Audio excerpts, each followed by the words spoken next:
the great thing I love about NFT is being able to authenticate things. Mhm. Hence, there's a reason why limited editions, limited products are, in high demand.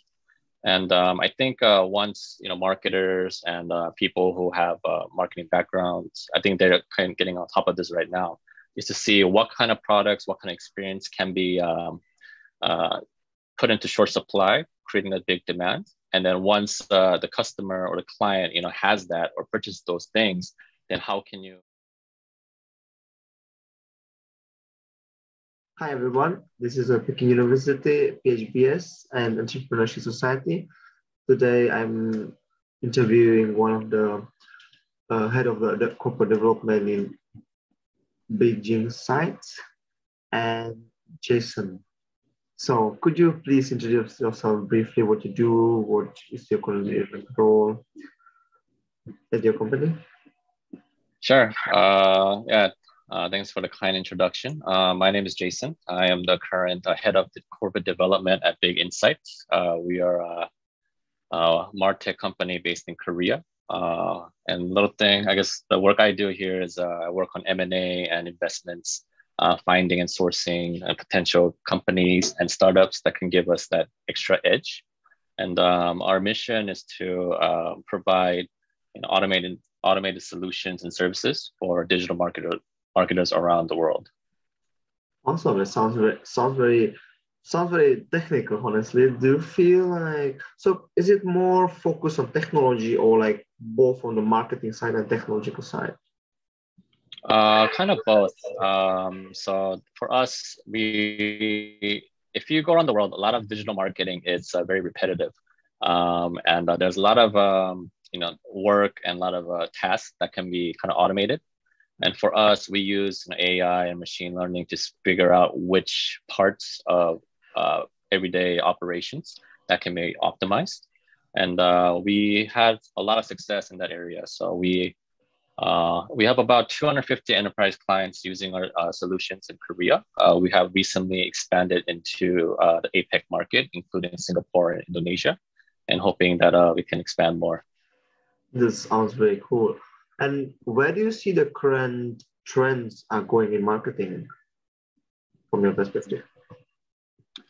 So marketing, it always, in my opinion, it always changes from like 100 years ago to now. Things have changed, but in the end, it's all I guess the foundation comes into providing or right service, right product to the right audience. And then the trend these days, especially with COVID, is online, right? Finding ways to personalize marketing and marketing schemes to the right persona. And that's I guess, the biggest trend. And people always mentioned about big data 5 years ago. And I think recently in the last 2-3 years, this is when people have actually used this big data to connect with the right users. So so you mean like it will be like more specific in the future with the combination of data? Yes, it's gonna be even more personalized. I think not just being personal as in like what kind of brands you like, but now it's going to become even more cohesive. So from the discovery to actual purchase, the entire customer experience will be seamless. Whether you're using, your phone, your, online, or even just offline experience, I think that's going to be the next kind of industry that's going to really grow. So yeah, I think customer experience will even be better in the coming years. And do you feel like it's going to be like something in China, which is going to happen like from offline online combination? Do you see such trends also happening around the world also, like especially like in Korea? I do. So an example I can provide is, for example, when COVID hit, everything became online and digitized. So for example, like something simple like dining out, having that experience, having that food, in a restaurant is now becoming more experienced at home by, a lot of technological advances in delivery, finding the right people, finding ways to develop certain, I guess, like making sure the food is warm, food is delivered on time and such. And like I mentioned, that comes all with the experience. I see. Awesome. And do you feel like the future also coming? Like everybody's talking about NFTs and the metaverse. Like, where is your stance on this topic? I think it's going to be very interesting. So, for example, in a metaverse, in my opinion, is another form of experience. I think there's a lot of things, either it's personally or B2B, and there's a lot of things you can do to maximize the experience. When it comes to NFT, the great thing I love about NFT is being able to authenticate things. Hence, there's a reason why limited editions, limited products are in high demand. And I think once marketers and people who have marketing backgrounds, I think they're kind of getting on top of this right now, is to see what kind of products, what kind of experience can be put into short supply, creating a big demand. And then once the customer or the client has that or purchases those things, then how can you exponentiate that experience to allow them to have even more experience. So for example, like Nike, sneakerheads, if they get a product as NFT or such, then how can you make them have a better experience to purchase more?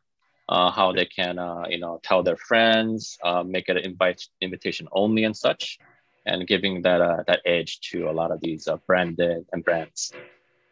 Awesome. That's very cool, actually. And like you said, like your companies work like expanding to other countries. Like, where do you feel like there any difficulties like when you just enter a new market? I think that's always tough, right? So, for example, going back to that topic I mentioned about delivery, like delivering food. When it comes to restaurants, a lot of chefs, a lot of people who work there, one of the biggest experience they had was watching people enjoy their food. But now because of delivery food, the only way they can connect with these customers is through ratings or, seeing the 5-star, having them enjoy, or even social media, having them tag different things. And one of the best ways to kind of minimize potential, I guess, risk into entering a market is by utilizing the pesto analysis. Political, economic, social, tech, environment, and legal. And then from there, you kind of figure out what can be changed, what's changing. And then that way you can kind of cater into what kind of GTM strategy you can use to enter that particular market or that industry. Okay, that's very sort of specific. And do you feel like, is there like anything, let's say you have a like smaller, like someone like who is starting a small company, and how would you like tell them to start a marketing? Like, what should they actually do if you're a small founder?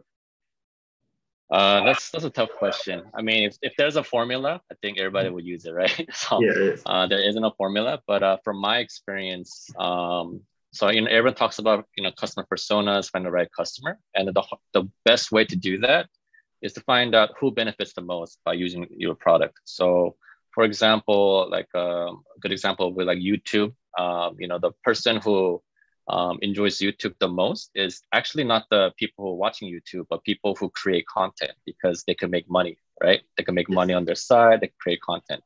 So having those people become evangelists of your company or service is like the first step.